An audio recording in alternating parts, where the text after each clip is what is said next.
In the latest expansion, Voyage to the Sunken City, we were given a new keyword, Colossal. Yet another innovative way to utilize the electronic format of Hearthstone.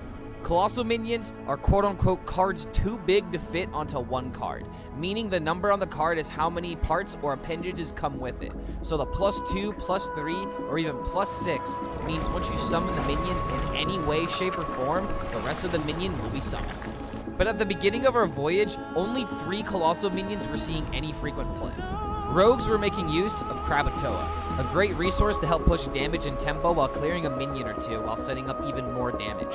And Paladins were making use of the Leviathan, making this one of the class's only form of card cycling, but this minion found its way into both slow control decks and fast aggressive decks. But the main topic of this video is the Warrior Colossal minion, Nellie the Great Thresher. What used to be the most powerful Colossal minion in the game, if not the most powerful legendary, has now become the most laughable.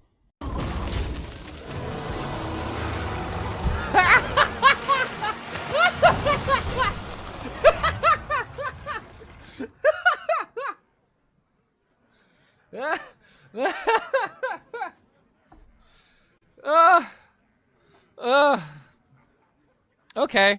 Upon release, Colossal minions were very difficult to judge and evaluate. And to prove my point, I want to share with you all a fun article posted by HS Replay, where tons of Hearthstone content creators, including myself, listed what we thought would be the most powerful Colossal minions before they were released. I remember overthinking minion stats being relevant, factoring in archetypes and playstyles, and trying to get a futuristic look on what I thought the metagame was going to be, so I ended up submitting Gigafin as the most powerful. Needless to say, that definitely was not the most powerful. Although it was difficult to properly evaluate these minions, nearly half of the content creators voted Nellie in their top 5, painting a very grim picture of what was to come. After a couple weeks of exploring the Sunken City, Demon Hunter and Warrior were the only way to play the game, thanks to Drekthar. So attentions really weren't on Colossal minions until the Horde had to be dealt with. But the Horde never forgets, and we never forgive. But after the Drekthar nerf, Warrior was left untouched. Untouched with all the tools it needed to dominate the meta with insane armor gain, combo potential, and heavy late game strategies. And then when the mini set dropped, Warrior got these. Just why? Why did they? And with these new cards, it didn't take long for Garrosh and friends to completely overtake the meta. Again, creating a metagame where Demon Hunters and Warriors reign supreme. And in every single one of these Warrior decks, laid Nellie the Great Thresher. A secret weapon where only everyone knew what the secret weapon was. 1 mana Smite. All hands on deck. When the miniset dropped, it introduced Elemental Control Warrior as well as Hybrid Dragon Elemental lists. And in every single one of those lists was Nellie the Great Thresher still. Why? Because this card could act as a solo win condition if you high-rolled the right pirates, or to be honest, I should just say pirate because the only pirate that really mattered was Mr. Smite at the end of the day. With Warriors having an unkillable amount of armor, the best card draw in the game, the best mana sheet in the game, the best tempo in the game, the most versatile deck in the game, as well as having the most insane combo potential, something needed to be done. Nellie was just a trump card given to a deck filled with aces. And with only 19 pirates to choose from for Nellie's crew, it was extremely likely that you were going to hit Smite almost every single time. Making the high roll just that much more frustrating because you were expecting the worst thing to happen literally every time, which does not create for good feelings in Hearthstone. I mean, what are the odds of them always getting the 1 mana Smite? They've done studies, 60% of the time, it works every time. That doesn't make sense. Warrior had risen to the top of the meta yet again with Illidan, with Paladin decks and fringe Boar Priest players being the only weaknesses the archetype had. With a deck this powerful, this insanely terrible to play against, the game designers definitely had to step in. After nearly a month of Garrosh ruling Standard, it was time for a change. The Hearthstone Balance team announced a patch 24 hours before any changes would be made. They didn't tell us what these changes would be, but they just teased that there was going to be a patch release in the next 24 hours that was going to bring a complete change to the metagame. And they were definitely true to their word, because with the 23.4.3 patch notes, when they were revealed, boy did Warrior get hit hard. Shield Shatter, From the Depths, Tidal Elemental, and even Mr. Smite. All of these cards were definitely on most people's chop blocks, but then when you look at Nellie the Great Thresher... Man, it's like looking at a shattered mirror, isn't it? The difference between 1 mana and 1 mana reduced is one hell of a difference, man.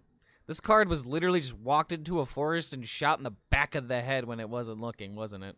And to be honest, this doesn't sit well with me that Nellie got hit this hard. And we haven't even looked at the play stats yet. Oh. Yeah, this card was forced to walk the plank so Mr. Smite could survive. Hearthstoners on Twitter and Reddit are even calling this the most brutal nerf to a single card since Warsong Commander. And I'm inclined to agree with them. It's not nearly as bad as Warsong Commander, but how bad was the nerf to Nellie really?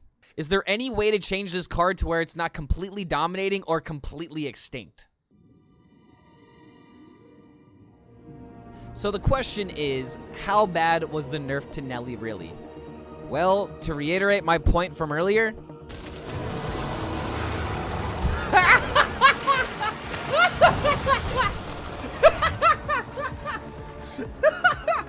this is a clip of the first time I saw a nerfed Nellie in the wild. I was playing at Open Cup at the time, thinking very seriously about my outs, but then once this card came down, it was all just one big joke because what used to be a mighty beast that would strike fear into my soul has been reduced to something that I can throw a rock at and it'll run away. And needless to say, I won that series of Hearthstone. Nellie the Great Thresher used to be a death sentence, and in Rogue they have access to 20 pirates, so the odds of hitting the Smite are almost the same odds as Warrior.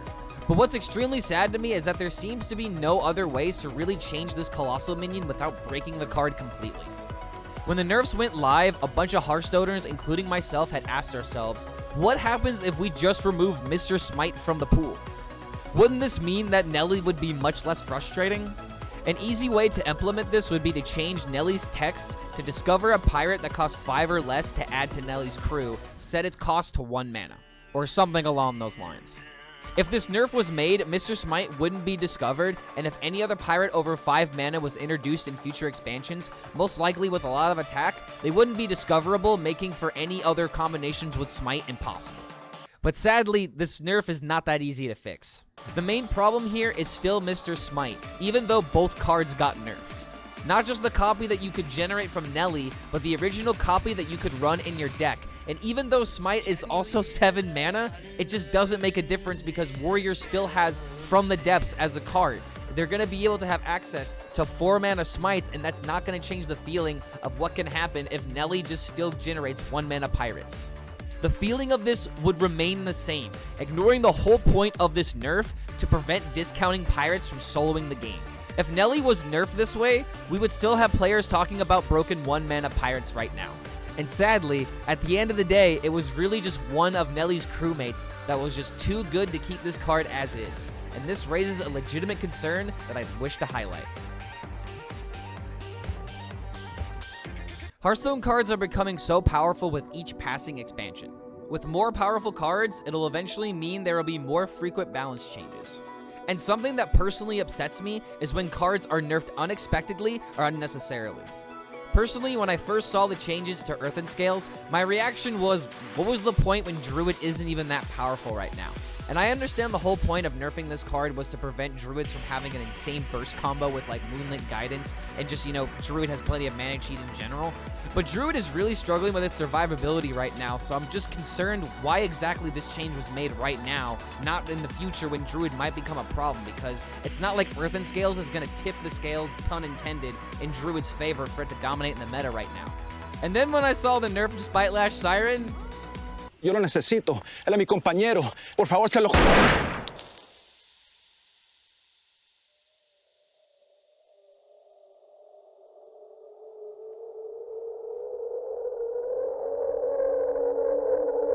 I wanted to cry.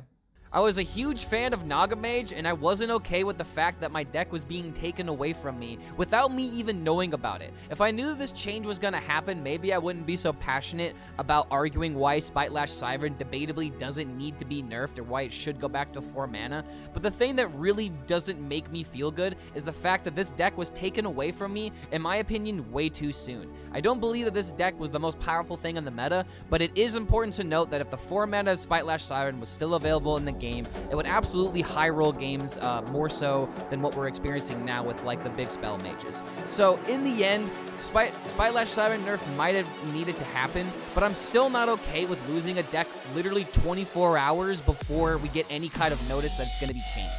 Although this doesn't happen frequently, it is important to point out that Blizzard was somewhat rushed to get this balance change done on time, so that way we didn't have to spend another couple of days in a meta that we weren't enjoying. But I just wanted to be transparent with my frustrations on why I really don't like frequent changes happening so quickly.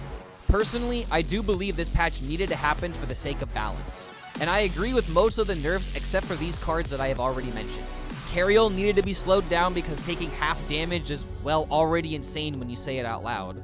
Demon Hunters were winning board way too easily with Vanguard, so this nerf makes sense to prevent snowballing classes that can't easily deal 2 damage. And Warrior needed the most changes to prevent it from being the powerhouse of resources that it had become. But the nerf that I'm still the most upset about after all of this is still Nellie the Great Thresher. It pains me to see new and exciting legendaries get nerfed for other cards that, in my opinion, cause more problems than what was already nerfed. Some of these changes in the balance patch really came as a surprise to me, but one thing that doesn't sit well with me is the fact that Nellie the Great Thresher feels like it was just nerfed because of Mr. Smite's sins. Just think about all the Nellies that you played before the patch. How many of those games would 1 mana pirates be fine as long as they didn't get charged from Mr. Smite? What is the biggest high roll that you can imagine? Because I'm willing to bet that the pirates that you're thinking of are South Sea Scoundrel in order to give you a 5/5 and potentially snag an opponent's card, Stonemaul Anchorman to potentially remove a minion, or if you do get Smite, and let's be honest, you're always going to get Smite, you're just going to charge it to the face. You can maybe get a South Sea Captain to buff the board that you're getting, Multicaster for some additional draws in case you have other pirates in the deck. You also have Defias Cannoneer if you have a weapon already ready to go. It's just the amount of high rolls that were possible that were turned into high rolls because of Smite were just because of Smite alone, and it's just really sad to see that the other pirates are just not going to see as much play, as well as Nellie not seeing as much play, because charge is just so powerful of a mechanic that when it comes down, it feels awful to play against. Hell, if rogues were to find Nellie off of a reconnaissance, I wouldn't mind seeing a 1 mana Hook Tusk get value because it would rarely happen, and to be honest, I would definitely submit it to try and get onto a Trollden episode if it did. But now these combinations are nearly dead and gone because of the sins of Mr. Smite. One of the most powerful Colossal minions is now collecting dust or getting dusted because it simply is not powerful anymore. It's literally become a joke.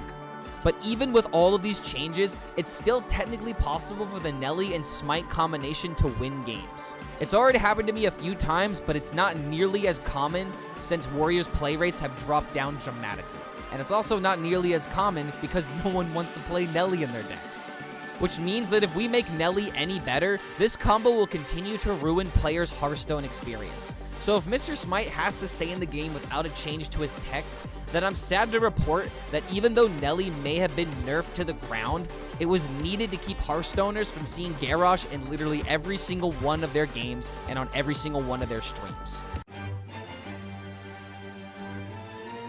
The point that I'm trying to illustrate with this video is fairly simple in theory, but is massively difficult to do in practice, which is why I'm not a game designer. I personally dislike when cards get changed due to other powerful cards.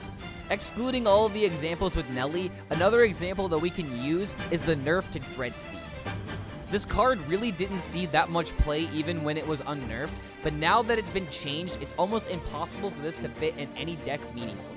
And why was this card changed? It's not because a 4 mana 1/1 minion that can chip 1 damage a turn is that powerful. It's just how Warlock can break this card with their spells that require targets or minions on the field to trigger. The most obvious being Defile, of course. And it makes me wonder if Dreadsteed was unnerfed to where it resummoned itself every single time that it died, would it actually break the game right now? In Standard, we do have Spammy Arcanist as well as Dreaded Mount to give us this sort of combo, so if they really wanted to, this could exist within the game, but it's just another thing that creates a very toxic gaming environment to where you're always going to be on your toes thinking about the worst case scenario, and that's just not what Hearthstone can be at the end of the day. Hearthstone is supposed to be two things: simple and fun. Questions like these beg more questions that I'm not really sure how to answer. But the obvious question that I'll get asked is, well, how would you change Nellie if you were a Hearthstone game designer? And feel free to let me know what you guys would have done about these nerfs in the comments below, because odds are you guys are probably going to come up with better options than what I'm going to suggest. But if you had a gun to my head and I had to make changes, I would make two of them. First, Nellie would have access to the 1-mana pirates again, but Mr. Smite would be removed from the pool. But I would also want to change Mr. Smite to a Battlecry minion. Most likely, I would vote to keep the card at 7 mana, but Smite being a 6-mana Battlecry minion is something that I could reasonably see.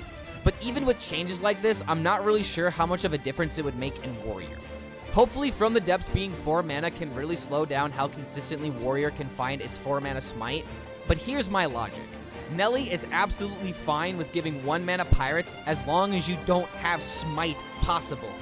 But it's also worth noting that changing Smite to a Battlecry minion would keep him as a single burst tool for decks like Holy Paladin that needed a primary win con, while toning him down in other pirate decks as well. However, this change would make Mr. Smite that much worse in the Rogue class. Suddenly, Boat Rogue absolutely falls apart because cards like Asharan and Sunken Vessels are much harder to combo into, so these changes have complications that we are not considering. This is one of the hardest parts of designing and balancing card games, or any game in general for that matter. Everything is a moving piece where one change can affect several more cards down the line.